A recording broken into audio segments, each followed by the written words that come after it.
I've been on the road for 12 hours straight, riding the line between exhaustion and hallucination when I first saw him. A lone figure on the shoulder, half illuminated by my high beams, thumb hanging out like he'd been carved into the desert night. The highway was nothing but a ribbon of black asphalt cutting through the scrub and the rock. No towns for miles. No reason for anybody to be out here. My first instinct was to keep driving. I've been warned far too many times. Don't pick up hitchhikers. But my guilt has a way of working its claws in. The longer I look at the figure shrinking in my rear view, the more it felt like I just left a body on the roadside. I don't know why I slowed, but I did. Tires humming against the asphalt as I pulled off onto the shoulder, gravel popping under the weight of my car. He jogged up, lanky and wiry, maybe in his mid-30s. Dirty jeans, canvas jacket, hair plastered to his forehead with sweat. When he opened up the door, I caught the sour smell of somebody who hadn't showered in definitely a few days, maybe more. He slid in without another word, clutching a ragged backpack up against his chest like it was the only thing anchoring him to earth. "Thanks," he muttered. "No problem," I said, putting us back on the road. "Where are you heading?" He glanced out the window, eyes scanning the darkness. "Gas station, just the next one." "Long way to be walking," I said, trying to keep the mood light. "Lucky I came through, huh?" He didn't laugh, he didn't even smile, he just kept staring off into the black desert. I figured maybe he was shy or strung out or maybe both. But a few miles later, I heard him muttering under his breath. Some kind of chant maybe. I looked over and saw his lips moving, eyes fixed on the side mirror. "You okay over there?" I asked. He blinked. "We're fine," he said. "Just keep driving. Don't slow down." That sank into me. Not the kind of thing you want to hear at 1 a.m. in the middle of nowhere with a stranger riding shotgun. "Don't slow down?" I asked. "They'll catch up if you do." His voice was calm, matter of fact, like he was telling me water was wet or the sky was blue. I gave him a nervous laugh back. Who's gonna catch up?" But he didn't answer, just hugged that backpack tighter and kept looking out the window. I checked the mirror myself and my stomach knotted. A pair of headlights, distant, but they were gaining. I've been alone on the road for over an hour now, not a single car. Now suddenly there was somebody behind us. "That a friend of yours?" I asked. "No," he responded. "Just drive." I pressed the accelerator a little harder, engine whining as the speedometer climbed. The headlights behind us matched it perfectly. The car behind us stuck like glue. Every time I eased off the gas, its headlights swelled bigger in the mirror. When I pushed the pedal, it would match me, keeping just enough distance to make sure that my skin would crawl. I gripped the wheel tighter, my mouth was getting dry, while a stranger beside me muttered and clutched his backpack. "All right, you gonna tell me what's going on?" I snapped. His voice dropped. "They followed me. I got away, but they don't let people go. Nobody gets out. Not for free." "Okay, what do you mean they?" Then he turned to me, face pale in the glow from the dash. "Just keep driving." That wasn't an answer, at least not good enough for me. I tried telling myself it was a coincidence, that maybe it was just another innocent driver heading the same direction, but deep down, I think I knew better. It wasn't a coincidence. This was a pursuit. I flicked the headlights to high, leaning into the speed, 80, 85, 90. My tires buzzing against the asphalt, a low howl that made it feel like the car could lift off the road at any second. The headlights behind us grew smaller, then steadied, still keeping pace. "They're not gonna stop," that guy whispered. "Not till they have me back." I shot him another glance. His hands were trembling as they were clamped still over that backpack. What the hell's in there? Proof. His eyes flashed in the dark. Enough to ruin them. They can't let it get out. My blood iced over. I wanted to press for more, but there was a part of me that already knew the truth was probably uglier than I could actually stomach. Whoever these people were, they weren't just pissed off friends chasing down a runaway. It smelled bigger, dirtier. The road sign loomed up ahead of us, green letters shining gas, 15 miles. I clenched my jaw. 15 miles might as well have been 100 at this point. The car behind continued to inch closer, the glare of its high beams flooding my mirrors until I couldn't see a damn thing. The engine roared as it closed the gap. "Hold on," I barked over at him. They rammed us. Just a kiss at first. I shuddered through the frame of my car, enough to make the hitchhiker yelp. Then again a little harder, shoving us forward. My teeth rattled. I swerved, gripping the wheel like it was the only thing keeping me alive. "They're gonna force us off the road," he shouted. He was probably right, but all I could do was just brace for it. The highway curved left and I took it fast, the tires screaming against the pavement. The other car hung back for a breath, then lunged again, its headlights searing into my vision. I thought about letting him out, about slamming the brakes and tossing that stranger back on the road, handing him over to whatever nightmare he brought into my passenger seat. But I couldn't. It was too late for that now. I was in it. And then, blessed sight, the faint glow of lights on the horizon. The gas station. I floored it, praying the car wouldn't spin out before we actually made it. The station sat lonely in this island in the desert, buzzing neon signs and a couple of flickering lamps. No other cars, no other sign of life, just 4 pumps and a greasy little building squatting under the weight of the night. I slammed quickly into the lot, brakes damn near smoking, the smell of burnt rubber choking out in the air. The hitchhiker was out before we'd even fully stopped, immediately bolting for the door. I shouted at him to wait, but he was already gone, backpack slamming against his side as he sprinted inside. The other car peeled in behind us, engine growling, headlights snapping off, and for the first time I saw the shape of it, this old black sedan, windows tinted dark. The doors creaked open in unison. 2 men then stepped out, big blocky shoulders, work boots hitting the concrete with slow, heavy steps. They didn't rush. Their confidence almost made my stomach turn again. One of them looked straight at me, a dead stare that pinned me to the seat. He then turned and followed that hitchhiker into the gas station. The other stayed outside, leaning up against the car, like a watchman. Now, I should have just driven off. Every nerve in my body screamed at me to floor it, get out of there, leave this stranger to whatever the hell he'd signed up for, but I sat there, frozen, my breath fogging up the windshield. My curiosity ended up being stronger than my fear, and maybe, just maybe, my guilt too. Through the door of the gas station, I could see the hitchhiker at the counter, shouting at the weary clerk. The man outside pulled something from his jacket, tucking it close to his leg. It had to be a gun. Now that broke the spell. I shoved my door open and staggered inside. My voice cracked.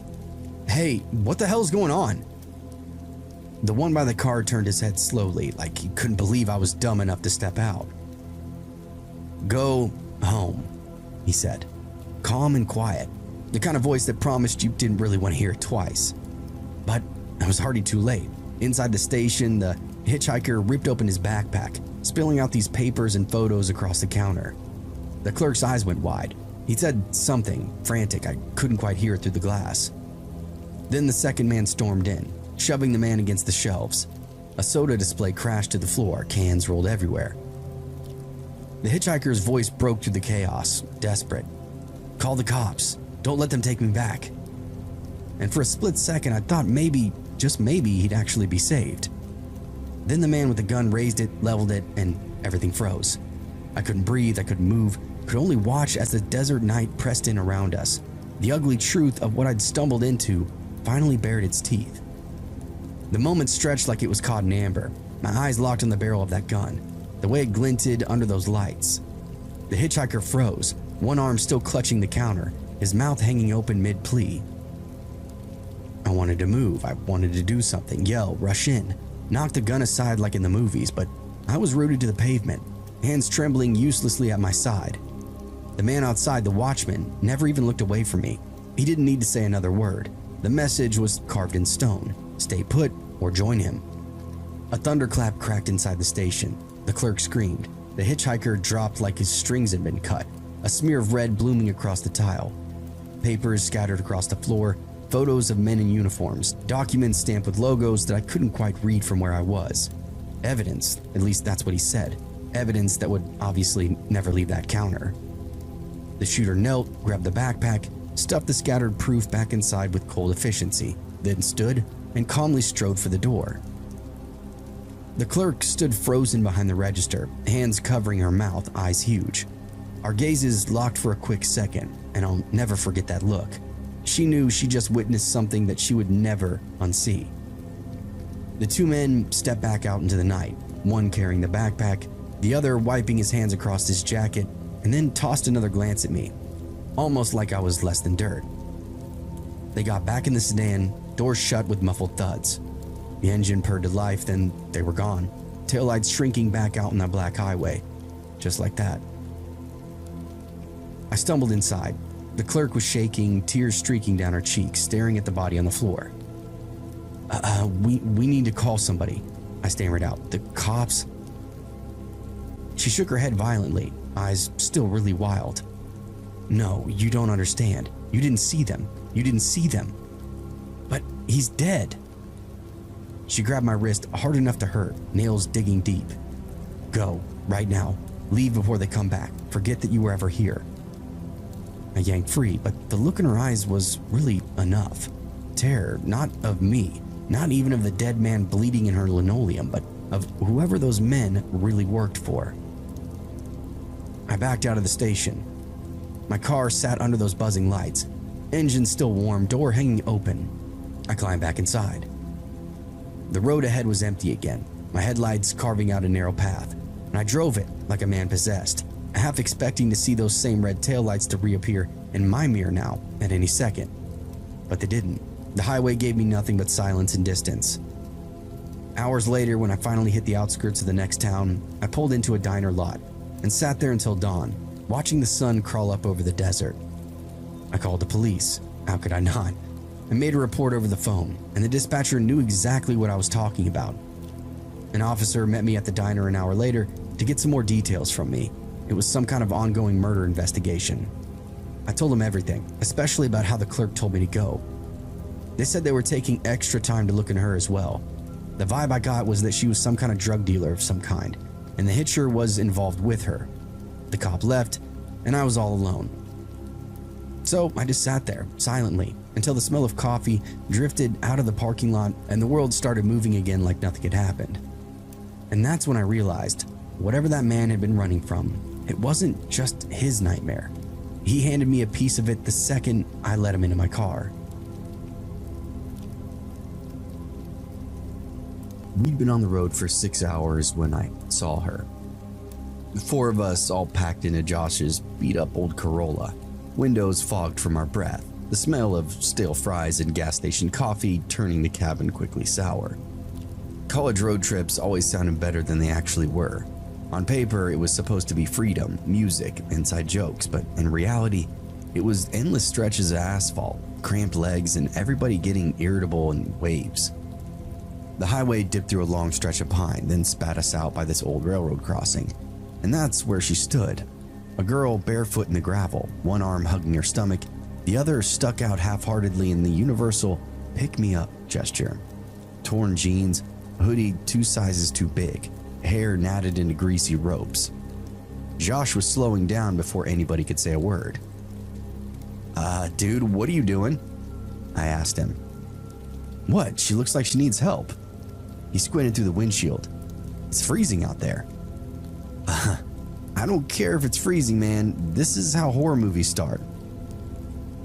Sarah leaned forward from the back seat, voiced soft.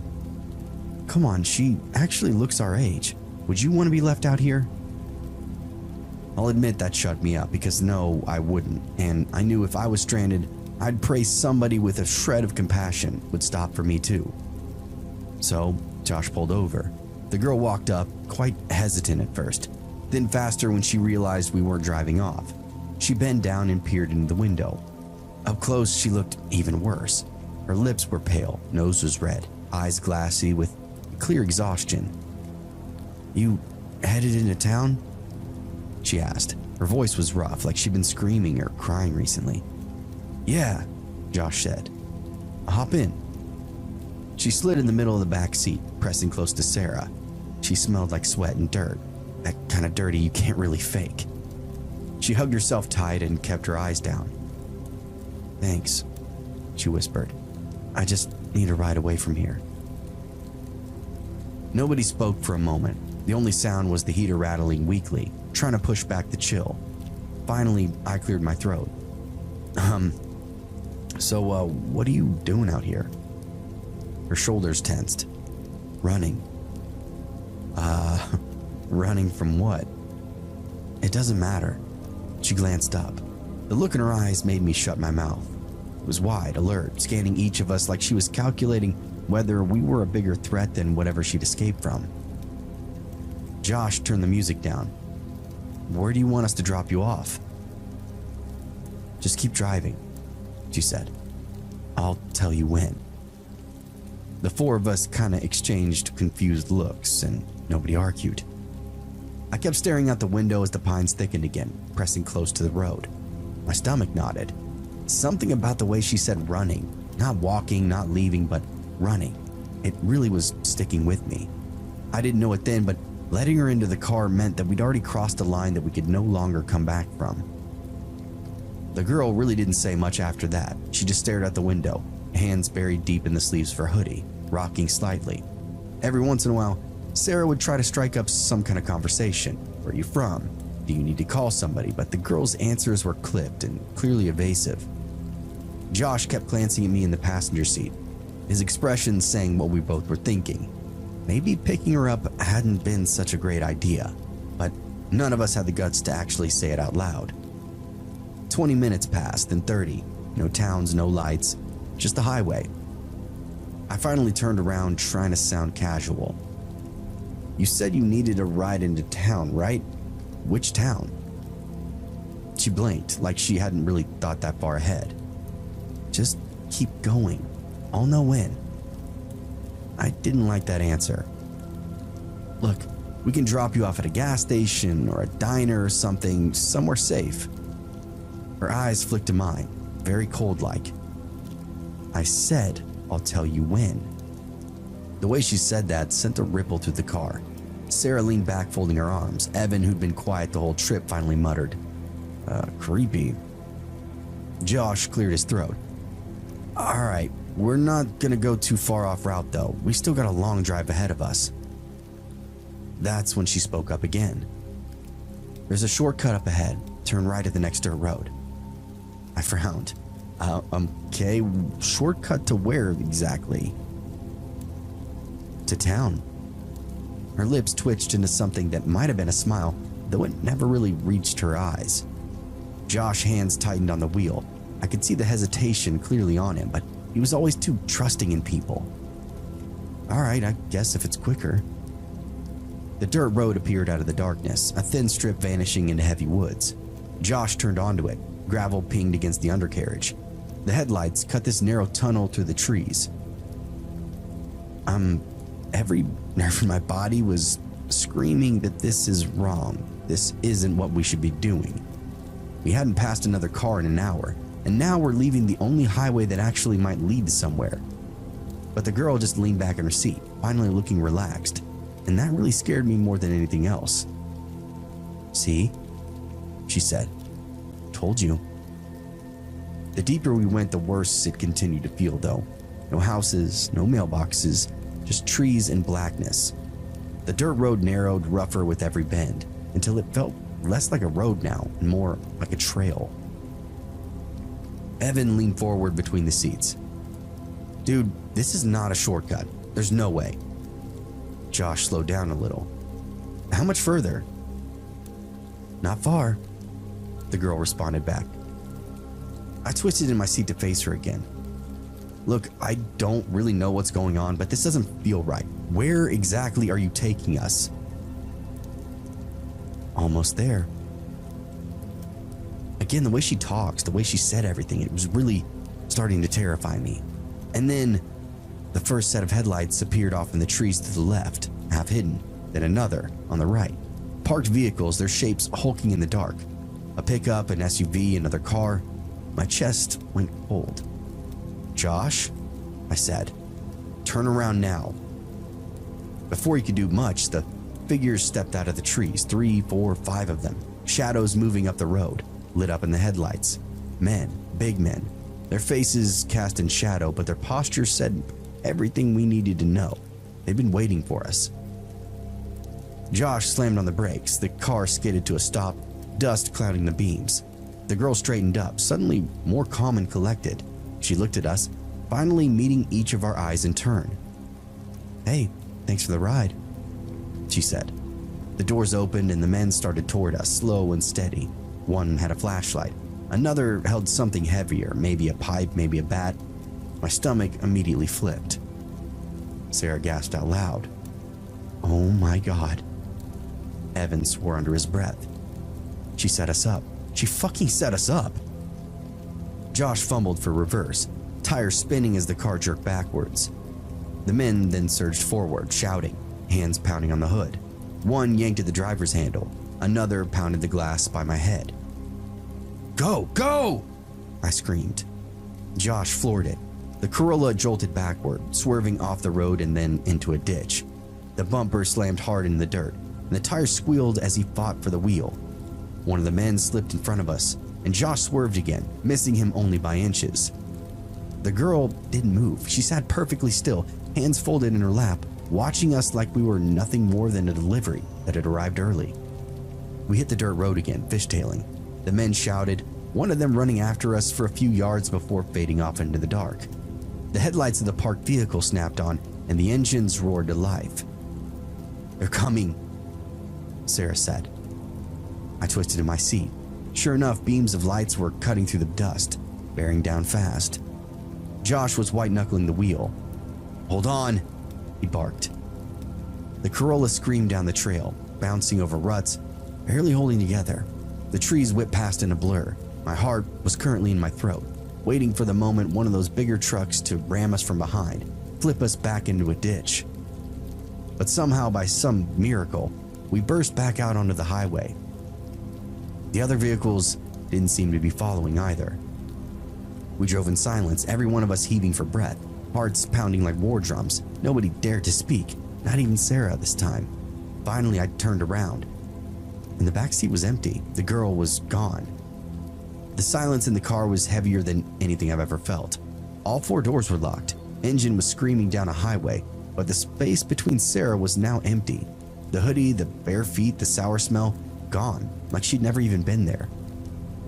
Josh's voice cracked. "Where the fuck did she go?" "She was just right," Sarah stammered out, spinning around, her hand patting the seat like the girl might have slipped under it somehow. "She was just here." "No fucking way," Evan muttered, shaking his head. His face was ghost white. "No way. She got out back there. She must have, when the guys were on us." But I was watching. I saw her sitting perfectly still, hands folded. She hadn't moved a muscle when we tore out of that trap. There hadn't been time for her to jump out. No chance she could have slipped free without us noticing it. But she must have, right? "Look, it doesn't matter how, she's gone now, and we need to keep driving." Josh didn't argue with me. He pushed the car a little harder. None of us looked back, terrified we'd see those headlights flaring up in the distance again. It wasn't until nearly an hour later, when the lights of a real town finally glowed on the horizon, that anybody spoke up. Sarah's voice was barely audible. She wasn't running from anyone. And we all know she was right. She didn't need saving. She'd been bait, dangled out there like meat on a hook, waiting for some bleeding heart idiot to scoop her up and deliver her straight to the jaws of whatever the hell operation those men were running. We rolled into town just after dawn, pulling into a diner lot like survivors. We didn't even go inside. We just sat there, faces pale, eyes empty. I kept thinking about her last words when she was in the car. Almost there. She hadn't been talking about any town. She'd been talking about the trap, and we'd driven her right to it.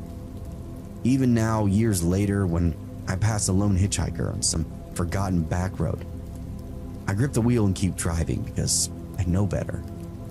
Some people aren't running from danger. Some people are the danger.